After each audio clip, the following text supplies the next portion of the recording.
Bueno, muchas gracias, bien llegados a este encuentro, este espacio que tenemos hoy con Vikram Sentis, un invitado de lujo, muy especial para nosotros y muy querido aquí para las personas que lo conocemos, que hemos tenido el gusto de compartir con él y de disfrutar de otros espacios. Es la persona que hoy nos va a acompañar, que nos va a guiar en este encuentro, que nos va a hablar un poco de la terapia primal y cómo el proceso de la terapia primal influye en la pareja, en la sexualidad, en el disfrute, en las relaciones, en el placer, que ese es el tema que hemos propuesto para el día de hoy. Entonces, Vikram, te escuchamos. Hola Alfarero, qué gusto estar acá nuevamente contigo. ¿Me escuchas bien? Súper bien. Perfecto. Y bienvenidas a todas las personas que se están uniendo a esta reunión hoy día. Así que aquí estamos para responder las preguntas y los comentarios de Alfarero en relación con la terapia primal y el trabajo que vamos a estar haciendo en Colombia en un par de meses. Bueno, entonces este proceso ya está muy próximo, es ahorita nomás finalizando octubre, pero vamos a entrar en detalle con el tema, ¿sí? Y es, bueno, este proceso, primero, ¿qué es la terapia primal? Porque posiblemente hay muchos que están llegando y dicen, bueno, pues sí, me pareció muy bacano el nombre y todo, pero ¿qué es el proceso de la terapia primal? ¿Qué es la terapia como tal? Para poder entender cómo se relaciona con el resto del contexto. A ver, en términos generales, la terapia primal fue desarrollada a finales de los años 60 por un psicólogo norteamericano llamado Arthur Janov.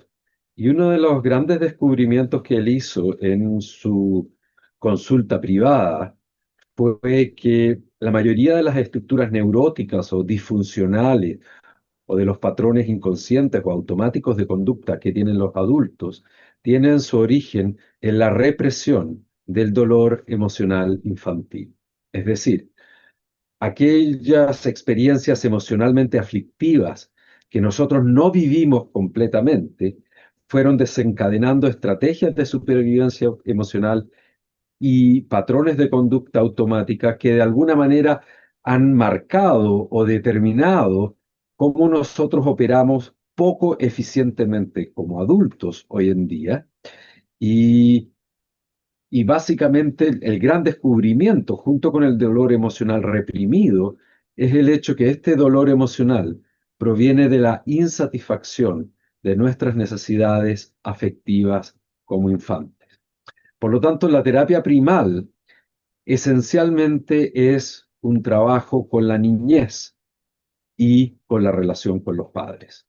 ¿Sí? Es una indagar desde una perspectiva emocional cómo nuestros vínculos primarios que tuvimos con nuestra madre, con nuestro padre, con las personas que nos rodeaban en nuestra familia, afectan y determinan el cómo nosotros operamos hoy día como adultos.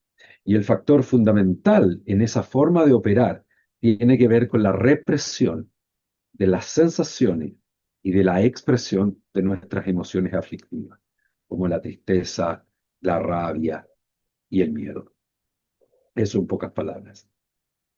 Ah, comprendo, Vika. Entonces también una persona de a pie se podría preguntar, bueno, ¿y de qué forma se manifiestan estas heridas primarias o estos dolores primales? Porque ya nos llevaste al niño. ¿Cómo se pueden esas manifestaciones de estas primeras experiencias, de eso que yo en este momento estoy llamando dolores primales, Sí. en mi comportamiento en el día a día? Ujú. Bueno, de muchas maneras. La mayoría de las personas somos absolutamente inconscientes respecto de cuál es la motivación detrás de nuestras sensaciones internas y de nuestra conducta. Es decir, la mayoría de las personas no saben por qué sienten lo que sienten, ni por qué se comportan de la forma como se comportan.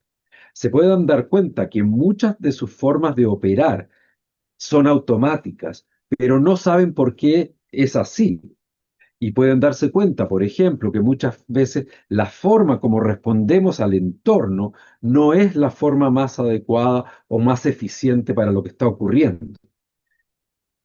Y desde esa perspectiva, muchas veces las personas, como tú dices, el ser humano de a pie, mira su propio comportamiento y presume que lo que está mirando es su esencia y dice, bueno, yo soy así, yo soy tímido, por ejemplo.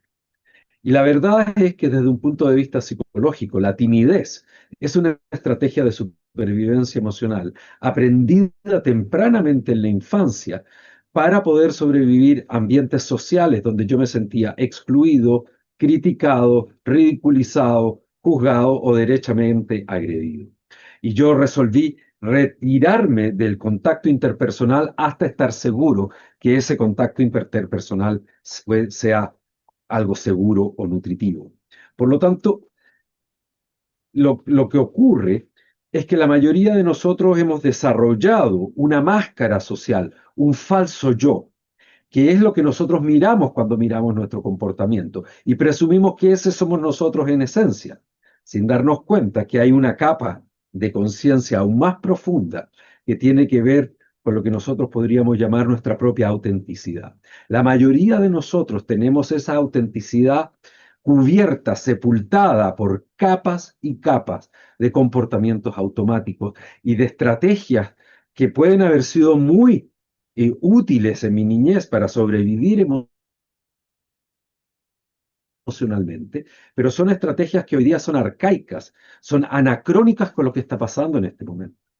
Y al mirarme a mí mismo desde la perspectiva de esta máscara socialmente construida, es inevitable que la mayoría de las personas en nuestra cultura tengamos una profunda sensación de insatisfacción, porque la satisfacción profunda en el fenómeno de estar vivo estriba del descubrimiento y la posibilidad de expresar nuestro ser real. Y la mayoría de nosotros vivimos en nuestra máscara socialmente construida.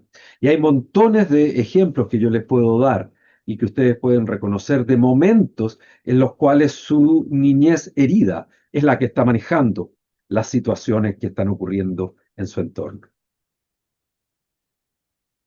Micran, entonces, si hay una desidentificación de mi yo sigo operando sin darme cuenta realmente quién soy o viviendo desde una máscara.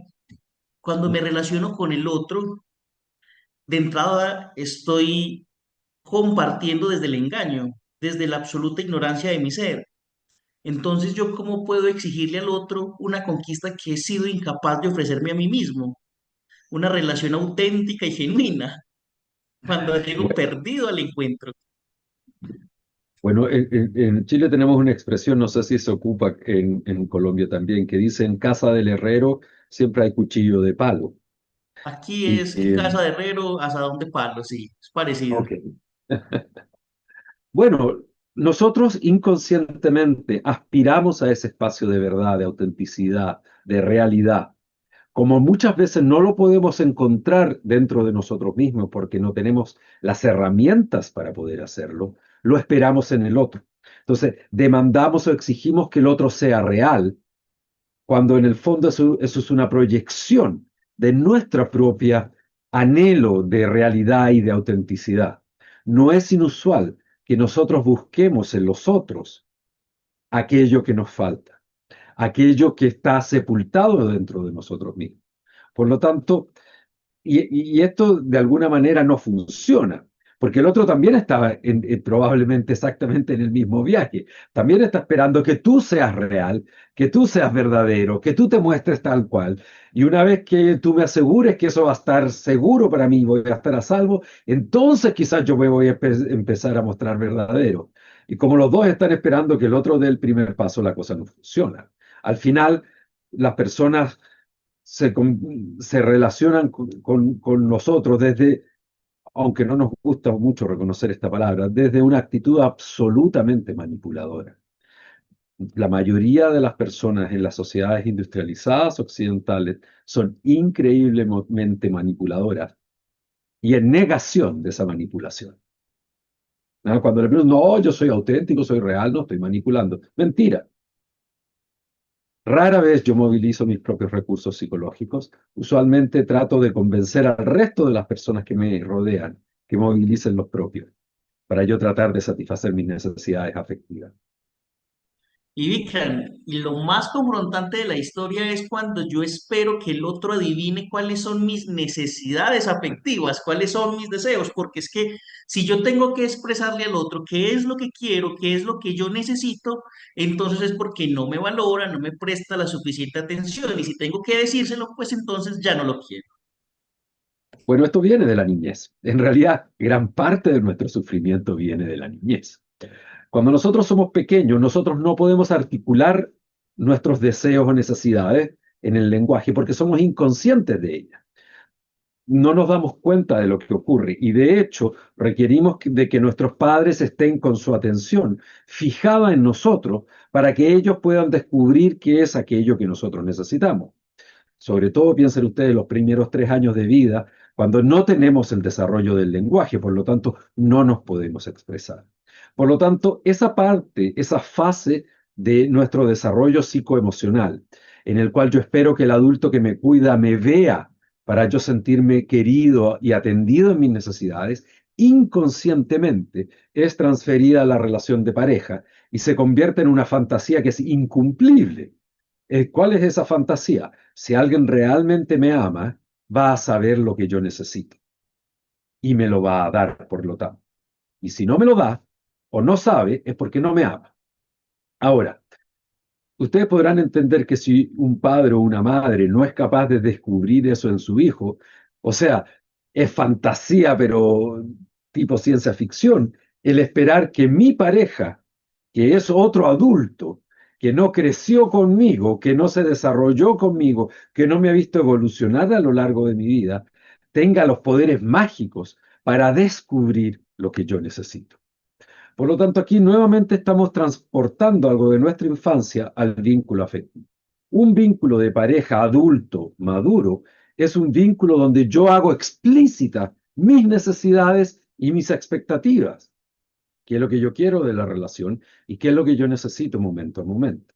Y evidentemente eso pone en sobreaviso a mi pareja para que sepa que si tiene intención de entregarme afecto, tiene que ser en las condiciones en las cuales yo lo necesito. Ahora, como tenemos transferidas estas sensaciones infantiles, realmente pensamos que el amor convierte a los restos de los seres humanos en brujos y en adivinos capaces de saber a ciencia cierta lo que yo necesito por el solo hecho de que sienten amor por mí. Y hasta donde yo sé, el amor nunca ha convertido a ningún ser humano en brujo, ni siquiera los padres, digamos, yo soy padre y de hecho los padres luchamos arduamente por tratar de descubrir qué le ocurre a un niño o a una niña en una etapa preverbal, es decir, antes del desarrollo del lenguaje. Por lo tanto, esperar eso de la pareja y sobre todo con esto que tú agregaste al último, si no es espontáneo, entonces no lo quiero. O sea, yo tengo que poner en mi perfil de Tinder o cual sea el método que utilizo para buscar pareja, habilidades psíquicas comprobables en mi posible match, ya que esa sería la única posibilidad de que alguien pueda descubrir eficientemente lo que yo requiero momento a momento. Y más si es del lado de una mujer hacia un hombre, sin entrar en la profundidad social de lo que es ser un hombre o ser una mujer, pero es evidente que los hombres somos más toscos, eh, digámoslo, neófitos en los temas de identificar las cosas cuando dejan esas señales tan claras, porque para nosotros Bueno, las señales no son claras realmente. en realidad, no es que para los hombres las señales no sean claras, eso yo creo que es un error. Los hombres no tenemos ninguna capacidad de leer señales, que es otro problema. El cerebro masculino no evolucionó para obtener señales interpersonales de las mujeres, desafortunadamente. Y las mujeres se han quejado desde el principio de los tiempos que los hombres confunden la amistosidad con flirteo. Y yo siempre digo, eso es un error, Los hombres no la confundimos, somos incapaces de distinguirla. No tenemos la capacidad de leer lenguaje no verbal de la manera como lo hacen las mujeres. Los estudios dicen que las mujeres son 5 veces más efectivas en leer lenguaje corporal que los hombres. Por lo tanto, y aquí se agrega un segundo elemento que yo creo que es importante. No solo los hombres somos malos para leer lenguaje corporal y señales no verbales, los hombres no damos señales no verbales. Muchas veces yo escucho en terapia cuando una mujer me dice, yo creo que está interesado en mí porque me está mandando esta señal y me está mandando esta... Yo le digo, no, no, no, no. Si un hombre está interesado en ti, es absolutamente evidente que está interesado en ti. No hay ninguna manera de que un hombre sea capaz de articular señales de naturaleza no verbal en forma consciente. Los hombres no solo no hacemos eso, no sabemos hacer eso. Por lo tanto, cuando queremos algo es autoevidente. Por lo tanto, si alguien está viendo señales en su posible conquista romántica, esas señales en el único lugar donde existe, en la mente interpretativa de la mujer. Los hombres no hacemos eso. Bueno, ese está un muy buen dato. Los hombres no damos señales, no leemos señales. No. Entonces, el nivel de expectativa sobre nosotros ya puede ir disminuyendo. Si quieren algo, no lo tienen que decir. No hay otra forma. Y es que pedirle al otro lo que yo quiero emocionalmente no en ningún momento me pone en un estado de dependencia emocional. Que yo sea un adulto capaz de expresar mis necesidades afectivas en ningún momento me hace un adulto frágil o un adulto dependiente emocionalmente al otro. O No, estoy interpretando mal esa conclusión de lo que me expresas. no, no, yo creo que es correcto. O sea, lo primero es que hay que entender es que los adultos o los seres humanos, desde cualquier perspectiva, nos relacionamos con otros seres humanos por una razón muy simple, porque tenemos necesidades interpersonales que no podemos proveerlas por nosotros mismos. Esa es la razón por la cual nos aliamos afectivamente con otros individuos. En una relación de pareja, efectivamente, mis necesidades afectivas, es decir, mi necesidad de sentirme querido, no puede ser proveída por mí mismo, por lo tanto, me alío con otro individuo para que me pueda proveer mis necesidades afectivas. Ahora, esto no es lo mismo que dependencia. Evidentemente yo me emparejo porque necesito algo de la otra persona. Si no, estaría solo, no me emparejaría. Aunque sea compañía o alguien con quien mirar la puesta del sol. ¿Sí? Pero hay alguna necesidad subyacente. Ahora, la dependencia es cuando yo siento que yo no puedo funcionar independientemente nunca como individuo, si no es con la presencia de esta persona que yo tengo a mi costado. Y evidentemente que eso implica que estoy fuera de balance. Y es tan fuera de balance como la independencia. Es decir, yo no necesito a nadie. Está tan fuera de balance como no puedo vivir sin ti. La naturaleza humana es fundamentalmente interdependiente. Es decir, yo me acerco a otras personas cuando necesito algo afectivamente y cuando esa necesidad está satisfecha, yo me retiro y me repliego sobre mí mismo. Y esto es un constante ir y venir. Ahora, respecto de tu comentario en términos de explicitar la cosa verbalmente, es la única manera que tenemos los seres humanos para podernos comunicar eficientemente. O sea, miren ustedes un elemento que a veces yo lo menciono que creo que es importante. Ustedes tienen acceso a mi mundo interno, a mis procesos reflexivos, exclusivamente escuchando sonidos que yo hago con mi boca, que le llamamos lenguaje. Estos sonidos que hago yo con mi boca tienen un nivel de especificidad tan grande que ustedes pueden tener acceso a mi mundo interno a partir de estos sonidos que yo hago, llamado lenguaje. Ninguna otra especie en este planeta puede comunicarse entre ellas con este nivel de eficiencia. Ningún perro le puede contar a otro perro a dónde su amo lo llevó a pasear. Puede expresar cercanía, deseo de aparearse o necesidades de lejanía del otro perro, pero no puede invitar a que el otro perro lo sepa qué está ocurriendo dentro de sí mismo. Eso es una cualidad exclusivamente humana y está reservado al universo del lenguaje. Por lo tanto, hemos desarrollado a lo largo de miles de millones de años una forma de interacción con otros seres humanos que es increíblemente eficiente, que es ponerle palabras a lo que yo tengo dentro mío. Así de simple.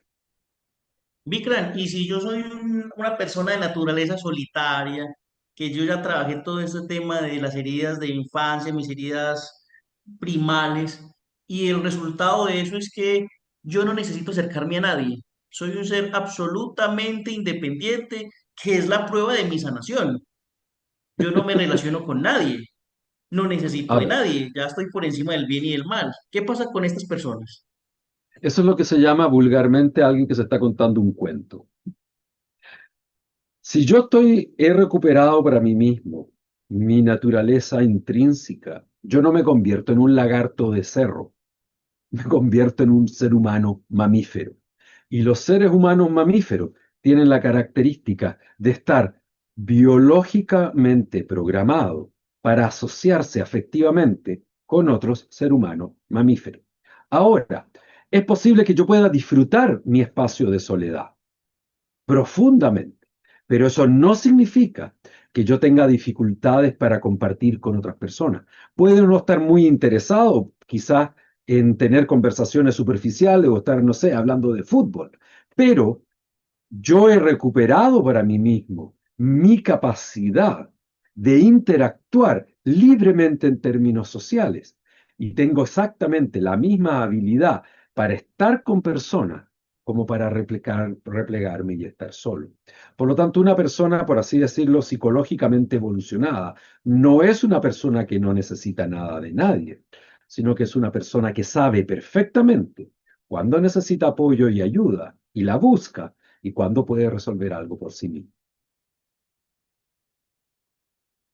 Bikram, y volviendo un poco a la dependencia, porque es donde es mucho más fácil ver o a mi dificultad para pedir lo que quiero, Mm. eso muchas veces puede ser también producto de mi sensación o de mi miedo a que eso que voy a pedir no me lo van a dar o no me lo van a ofrecer. Y es justamente ese miedo o ese temor lo que me frena a tomarlo, incluso cuando me lo están dando.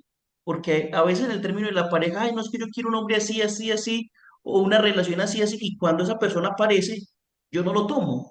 Entonces ahí hay un conflicto con las heridas anteriores, con la autoestima, o qué pasa ahí, o es sabotaje. Esto se llama trauma infantil, se llama desesperanza aprendida. Quiere decir que mis necesidades afectivas no fueron cubiertas por mis padres de la manera que yo lo necesitaba. Por lo tanto, creé una sensación interna de desesperanza frente a la satisfacción de mis necesidades emocionales. ¿Qué saco yo con expresarlas si no va a haber nadie ahí para mí? Eso es trauma infantil, de hecho y derecho. Y también está el temor a mostrarme vulnerable, a mostrarme en falta, a mostrarme en necesidad. Entonces prefiero estar acorazado, protegido y no vulnerabilizarme para que no me vaya a doler el que no me den lo que yo necesito. Y eso efectivamente es algo que viene de la niñez. Entonces esa es una de las razones por las que los hombres no lloramos. Preferimos no llorar porque cuando éramos pequeños y llorábamos, no llegaba esa ayuda. Se cayó, déjelo que llore y que se levante solo. Y no solo eso, o sea, no solo no tuvimos contención afectiva y regulación emocional cuando la necesitamos, sino que derechamente se nos dio el mensaje que llorar es de mariquita o llorar es de débil. Siento que el llanto es una de las estrategias de regulación biológica fundamentales del organismo humano. Cuando tú lloras, las hormonas de estrés disminuyen en el torrente sanguíneo. Es decir, las lágrimas nos permiten volver a balance.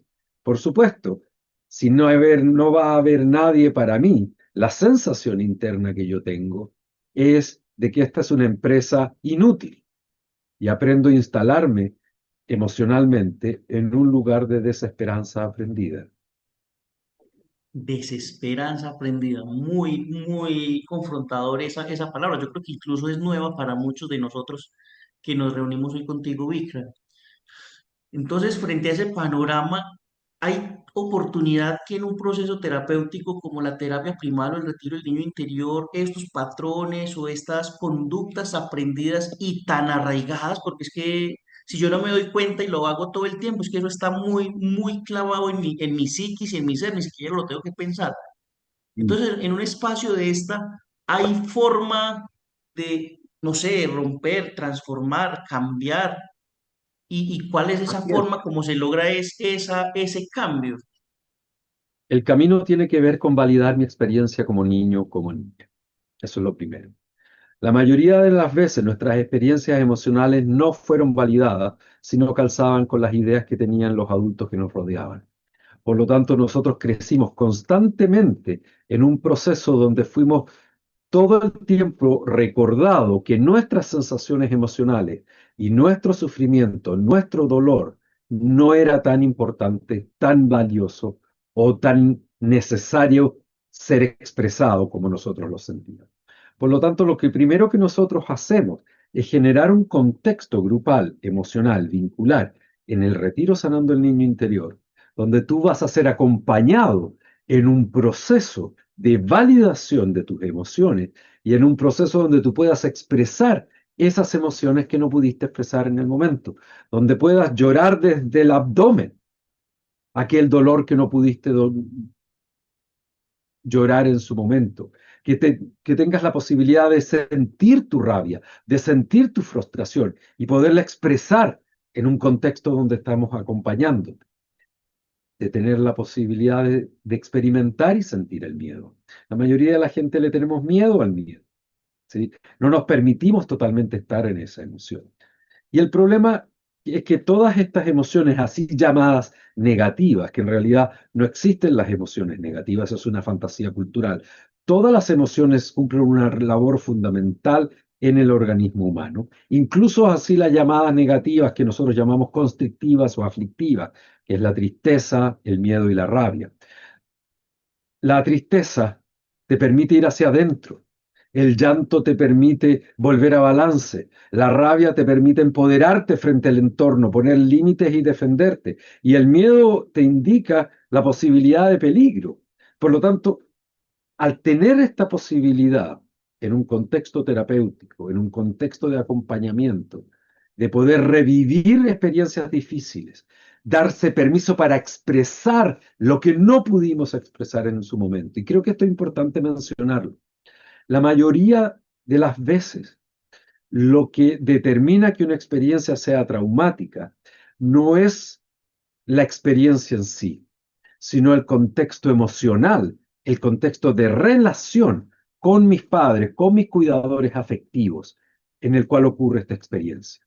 Lo que determina que una experiencia sea traumática son dos factores. El primero es la suspensión del procesamiento emocional de la vivencia, es decir, yo me congelo, dejo de llorar, dejo de expresar rabia, dejo de externalizar lo que yo estoy sintiendo. Y lo segundo, no tengo un adulto que me cuida, que me abraza, que me contiene para yo poderme regular. Por lo tanto, lo que nosotros hacemos en el retiro de Sanando el Niño Interno es emular ese contexto emocional, donde yo tenga la posibilidad de sentir lo que no pude sentir profundamente en su momento, expresar lo que no pude expresar profundamente en su momento, y por lo tanto poder procesar emocionalmente las cosas que yo viví, que fueron difíciles o traumáticas, y en un contexto grupal de acompañamiento, donde los asistentes, los facilitadores y los terapeutas están físicamente acompañándome en este proceso. Es decir, nosotros tratamos de generar el mejor escenario posible que debimos haber experimentado alguna vez cuando tuvimos estas experiencias cuando niños. Y eso es lo que lo hace tan sanador. Listo, con esta explicación uno comprende cuál es la forma como se facilita esa integración de esas emociones. Uno entiende que es como un proceso profundo, no es simplemente como, ay, estoy en un proceso donde descargué la emoción de mi rabia, de mi tristeza. Pero si yo soy una persona más práctica y digo, bueno, No, es que yo lo que quiero es cambiar mi presente, yo quiero tener una mejor relación con mis compañeros de trabajo, yo quiero estar más empoderado de mi relación de pareja, yo quiero disfrutar más de mi sexualidad, sin tener que ir a hurgar por allá en mi pasado ni mis dolores del niño. No hay una herramienta práctica, algo que yo pueda leer, algo que yo pueda aprender que me sea útil sin necesidad de ir por ahí a hurgar en el pasado y más en cosas que ni siquiera me acuerdo o en cosas que posiblemente hasta yo solo imaginé y me he inventado. Eso es como si tú me preguntaras, ¿es posible tener la casa limpia si yo barro todos los días, toda la mugre, todo el polvo debajo de la alfombra? Claro, tú puedes tener una casa que parece limpia, pero no va a estar limpia. Para que esté limpia, tú tienes que levantar la alfombra y barrer debajo de ella. Por lo tanto, no es posible simplemente leerse un libro o mirarse un video o escuchar un podcast, porque lo que eso hace es entregarme información que puede ser útil, pero lo fundamental es de la experiencia directa. Es la experiencia de revivir y resignificar las experiencias dolorosas infantiles, lo que genera o tiene el potencial de generar transformación, no la información. La información me puede ayudar a abrir mi mente para tener nuevas experiencias, pero solamente tiene la capacidad de modificar, de cambiar y de transformar el comportamiento humano. Por lo tanto, lamentablemente, tenemos que hacer un viaje a ir a aquellas partes de nosotros mismos que a partir del condicionamiento emocional y del desarrollo de esta máscara social fueron quedando sepultadas y escondidas. ¿Por qué? Y esto es un asunto muy importante de entender. Aquellos aspectos de nosotros mismos que hemos reprimido, rechazado de nuestra conciencia, nos manejan desde nuestro inconsciente.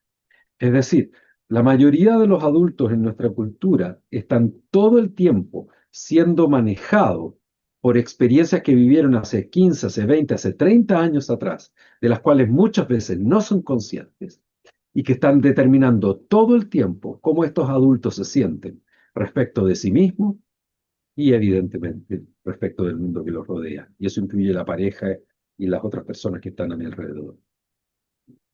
Vikran, pues eso me hace comprender que la terapia primal es un proceso absolutamente jodido y peligroso.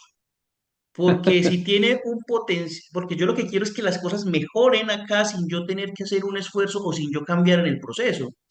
Yo estoy interesado que mi relación de pareja mejore, pero que mi pareja sea la que haga el cambio. Quiero tener una mejor relación con mi familia, pero quiero que ellos hagan su proceso, porque es que enfrentarme con mi pasado no va a ser muy chévere. Enfrentarme con todo eso que yo tengo sepultado bajo la mugre no es lo que deseo. O sea, no hay una forma donde las cosas puedan mejorar sin que yo tenga que moverme o cambiar. Mira, yo te voy a decir que una de las peticiones veladas que yo escucho todo el tiempo en terapia es ¿cómo yo puedo ser más feliz sin hacer absolutamente nada al respecto? Lo siento, pero no se puede.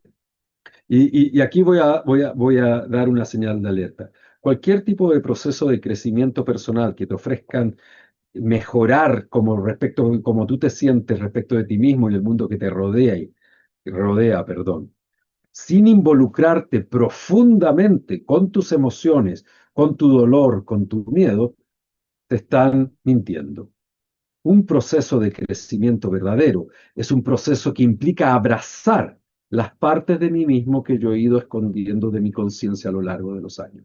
Cualquiera oferta que implique transformación o mayor felicidad sin que yo indague sobre mí mismo es una mentira en el mejor de los casos y una estafa en los peores. Un verdadero proceso de crecimiento es un proceso de integración de las partes mías que han sido negadas o rechazadas a lo largo de mi vida. Por lo tanto, y aquí hay una confusión que es muy importante, creo yo, aclararla. No es lo mismo la actualización de mi autoimagen que la actualización de mi potencial como ser humano. La actualización de mi autoimagen es pulir la máscara que yo he construido para que sea más eficiente. la actualización del yo, del sí mismo, la actualización de mi potencial, es volver al flujo natural de crecimiento que tengo yo como ser humano, al ser parte de, y ser un organismo vivo en este universo. Uno tiene que ver con volverme más estratégico en términos de ocultar lo que realmente me ocurre y por lo tanto aumentando y profundizando la sensación de insatisfacción vital. Y la otra es un volver al flujo de la vida, volver al flujo del crecimiento personal.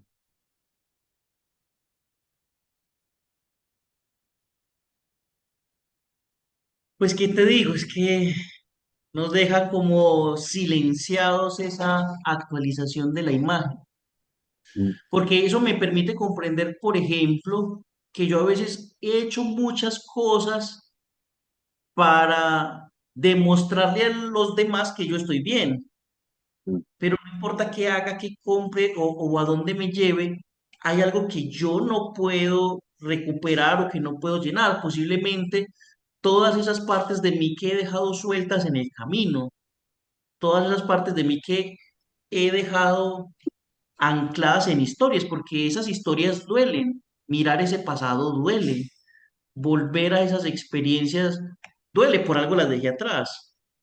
Entonces, ese potencial de crecimiento, ese potencial de disfrute, de desarrollo, realmente volver a eso vale la dicha con respecto a lo que puedo conseguir. Absolutamente, y no solo vale la pena, es el único camino. O sea, si alguien cree efectivamente que puede hacer de su vida un fenómeno significativo, con partes de sí mismo desapropiadas, desconectadas, reprimidas, esa persona se está autoengañando. No es posible. Y todo el mundo lo sabe.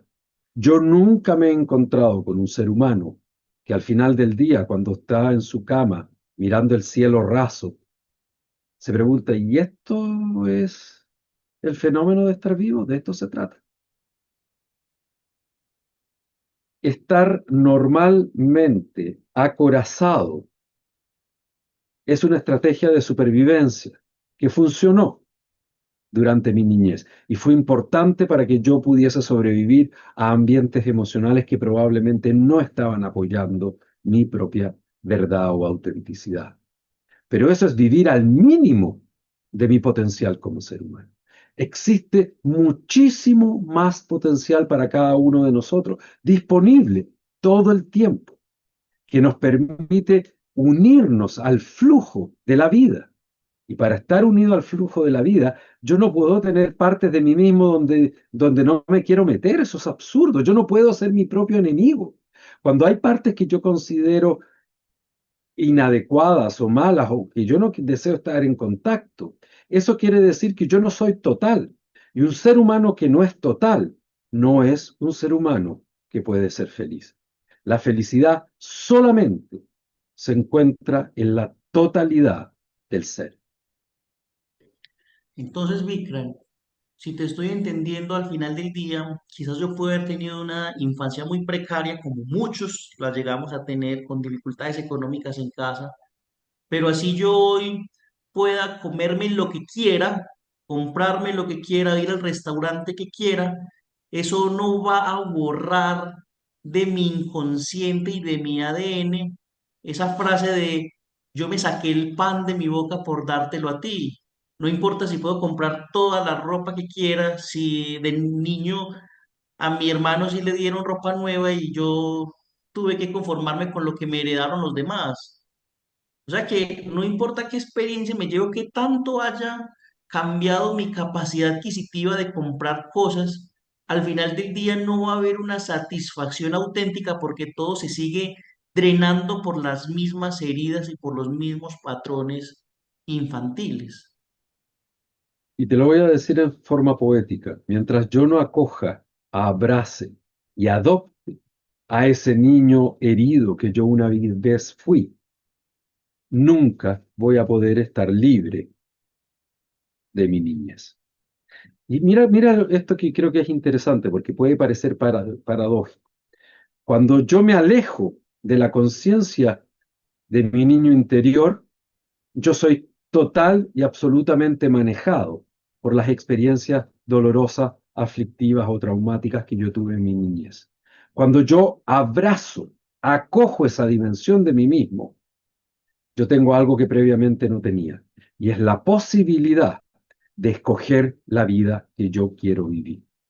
Una vida que no va en contra de mi niñez, sino que la abraza y la integra. Y la verdadera libertad ocurre cuando yo abrazo y adopto a mi niño interno. Previo a eso, mi niño interno herido maneja mi vida, sin que yo me dé cuenta, por supuesto. Claro, ahora que lo vemos de esa forma, comprendo por qué es necesario realizar una entrevista que en estos momentos comparto en el chat para vivir ese proceso, porque Ujú. puede que muchos deseen ese cambio, deseen transformar esa historia, pero no están dispuestos a pagar el precio, al precio de ir y volverse a reencontrar con sus dolores, con sus tristezas y con sus heridas. Y más aún, quizás no están dispuestos a integrar a ese niño de sí porque les genera vergüenza o les genera dolor o les trae al presente sus raíces. Mira, si existiera una forma de que el ser humano pudiese recuperar su integridad y su totalidad sin tener que abrazar las partes de sí mismo que ha rechazado, te aseguro que yo estaría dirigiendo ese proceso. Pero desafortunadamente, la psiquis humana no opera de esa manera. La psiquis humana se construye por capas. Por lo tanto, las capas superiores están siempre incluyendo las capas inferiores. No desaparece. El niño que yo fui está todo el tiempo determinando las sensaciones que yo tengo como adulto. Si yo deseo ser libre de eso, necesito irlo a buscar y traerlo de vuelta a mi vida adulta. Necesito integrar sus cualidades a mi vida de adulto y necesito abrazar el dolor que sintió éste en su infancia. No existe otra posibilidad. Es mentira el hecho de que yo puedo crecer permaneciendo emocionalmente protegido frente a mis dolores infantiles. Eso no es posible. Pero ¿Por Vivian, qué? si yo muchas veces recibo ese acompañamiento en esta era digital o esos consejos o eso que yo no estoy confundido emocionalmente en mi momento, ChatGPT, ayúdame con esto y el consejo que él me da es como anillo al dedo, es lo que necesitaba en el momento y siento esa sensación de alivio. ¿Cuál es la necesidad de ir a integrar todo eso si ChatGPT está aquí para mí todo el tiempo? No necesito a nadie, no necesito más gente. Bueno, es, tú lo has ocupado la palabra, el alivio no es transformación. Es decir, tomarme una botella de aguardiente porque estoy triste no va a hacer desaparecer el dolor, solamente lo va a cubrir exclusivamente. Y esto es importante entenderlo. Toda información tiene la posibilidad de generar una apertura cognitiva, una apertura intelectual para nuevas experiencias. Pero el cambio, la transformación y el crecimiento ocurren exclusivamente a través de la experiencia directa, no a través de la información. ¿Sí? ¿Y cuál es la experiencia que yo necesito? Dejar de estar en lucha con mis propias sensaciones y empezar de una vez por todas a abrazar las dimensiones de mi vida que han sido difíciles para mí. No hay transformación, no hay crecimiento en otro lugar que no sea de esa manera. Y esto es algo muy importante. Estar emocionalmente protegido, que esa es la razón por la cual yo tengo sepultado mi pasado, porque estoy tratando de protegerme emocionalmente. Todo movimiento de autoprotección es un movimiento de emergencia. No se supone que uno deba estar instalado en ese lugar vital. Yo necesito volver a abrazar las partes de mí mismo que he ido dejando en el camino. Crecer y protegerme no puede ocurrir simultáneamente. O yo crezco o yo me protejo, pero la protección siempre es pasajera. No es un lugar donde yo me tengo que instalar vitalmente. Si mi acorazamiento emocional es el lugar donde yo me instalo vitalmente, yo voy a dejar de sentirme vivo y me voy a sentir plano. Vikram, existe la posibilidad de que yo esté desconectado de mi niño interior porque me estoy protegiendo, pero me estoy protegiendo de cosas que hoy no son un peligro para mí. Porque yo escucho, por ejemplo, personas decir, no, es que yo cómo voy a empezar esa relación para que me abandonen después. Y yo los Ujú. miro y, pero tenés como 35 años. ¿A quién a los 35 años abandonan? Mm. Entonces posiblemente me esté defendiendo de algo que ya no existe. La mayoría de los patrones que nosotros hemos desarrollado fueron patrones muy efectivos y muy eficientes en el momento en que yo los comencé a desarrollar, que usualmente fue en la infancia. Y fueron la respuesta más adecuada que yo pude dar a situaciones emocionales que eran sumamente difíciles para mí.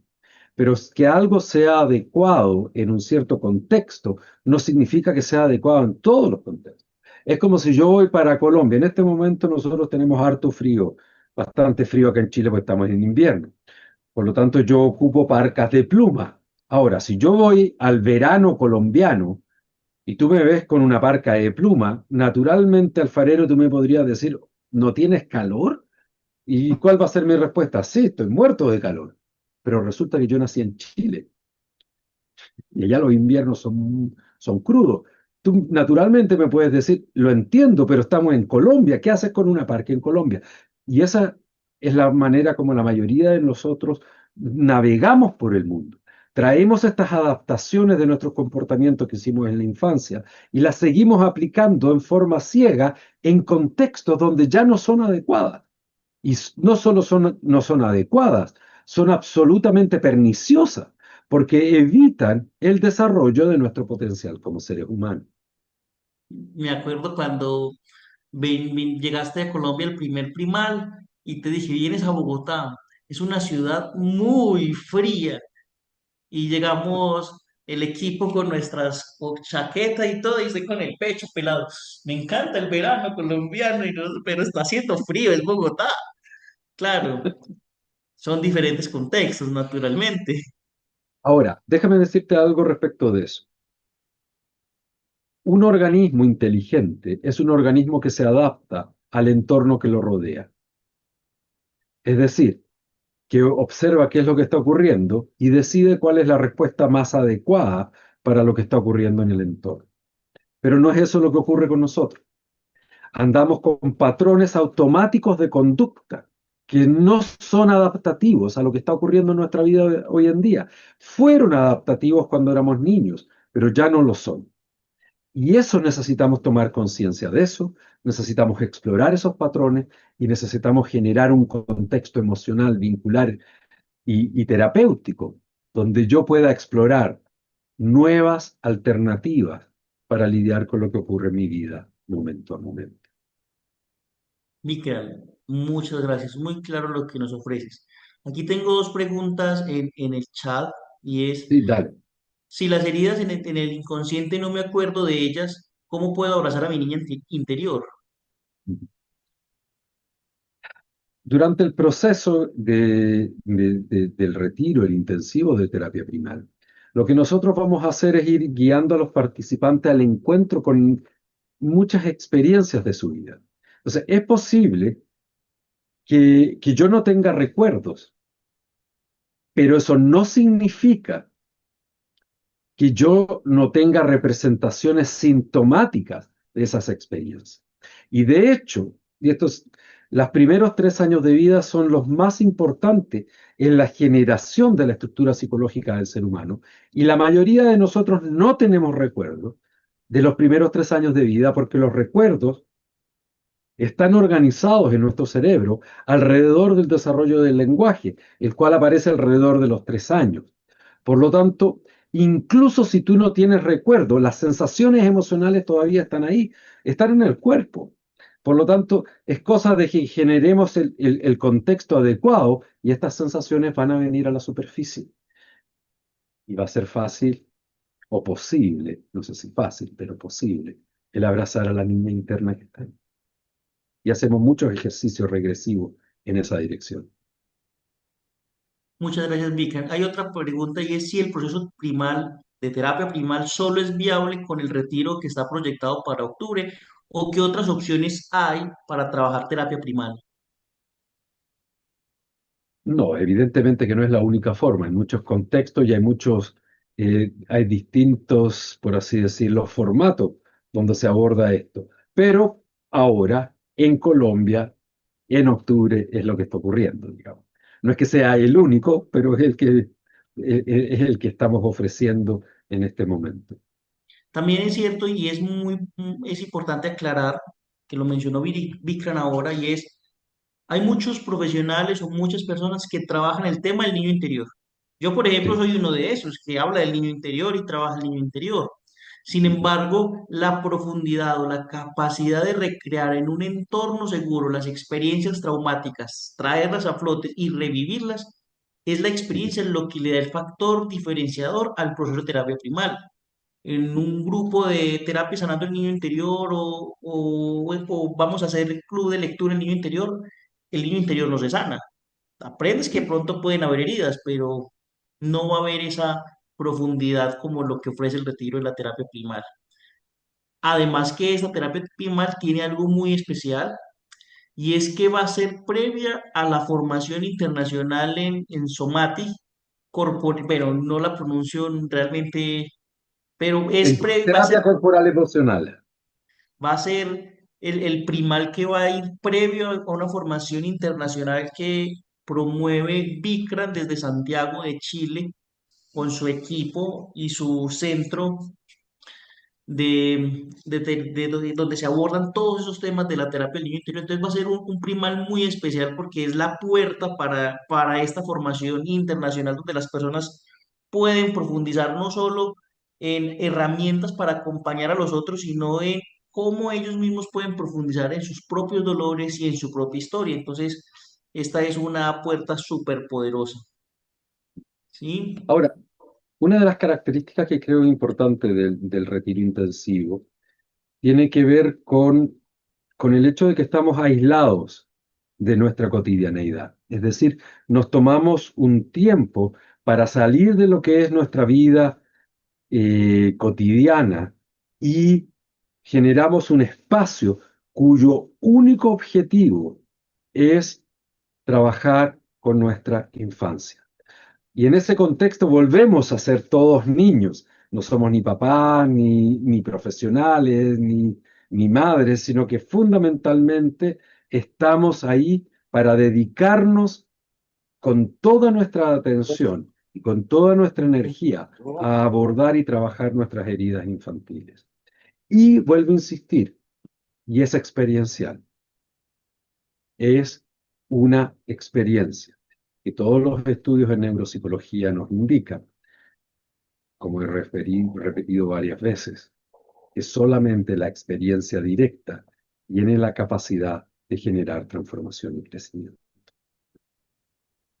Vikram, te agradezco Sí, mucho. Las personas que no saben, la terapia primal este año se va a realizar en Antioquia, cerca de la ciudad de Medellín, en un municipio que se llama Fredonia. Está a escasas hora y 20 de Medellín. Es una finca hermética, muy cerrada, para que las personas no se arranquen de sus emociones ni de la experiencia. ¿Sí? Lo primordial para este proceso es diligenciar una entrevista. En esta entrevista llegan a los profesionales en Santiago de Chile, donde revisan si estamos en capacidad emocional de afrontar emocionalmente las implicaciones del retiro primal, si estamos en capacidad de vivirlo sin arrancarnos de la experiencia. Porque como lo menciona Vikram, lo importante es la experiencia, nuestra capacidad de conectar con la experiencia que fue y poderla resignificar y abrazar e integrar. Porque muchas veces en proceso de sanación las personas hablan de sus experiencias traumáticas o dolorosas, como si le hubiesen ocurrido a alguien más. Ah, sí, a mí de niña me abusaron 10 hombres, pero a mí ya eso no me duele. Incluso yo trabajo con ellos porque yo entiendo que eso, ¿no? Que ellos estaban mal en el momento, ¿sí? Que he tenido casos parecidos. Realmente ahí la persona está arrancada, no sentir nada es conflictivo, no es una sanación de la experiencia. No, no. No, de hecho, la idea es poder recuperar nuestra capacidad de sentir. O sea, esto no tiene que ver con hacer desaparecer las experiencias difíciles o hacer desaparecer el dolor, sino aprender a gestionar el dolor, aprender a abrazarlo, aprender a trabajar con ello, aprender a darle el espacio que necesita para que no me inunde mi vida completa. Por lo tanto, desde esta perspectiva, eh,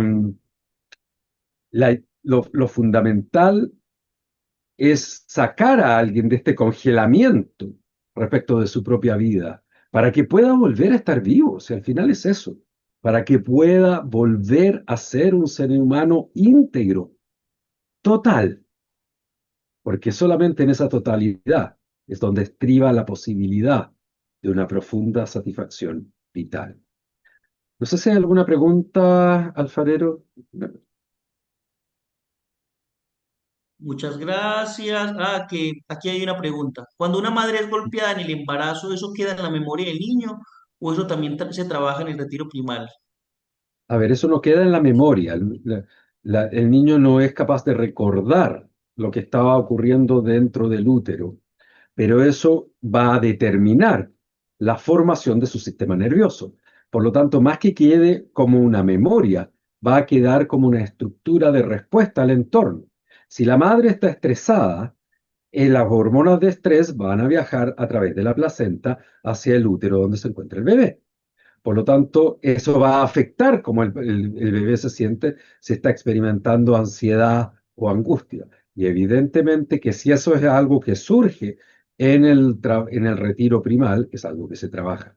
¿Por qué menciono si es algo que surja? Porque nosotros lo que hacemos es abrir un espacio para que las vivencias que cada uno tenga puedan aparecer hacia la superficie. Pero no es que nosotros vayamos a buscar una vivencia o una experiencia en particular. Es el organismo como un todo el que trae la experiencia que necesita trabajar a la superficie. Excelente, Vikram. Ya no tenemos más preguntas en el chat. Ya pasó la hora.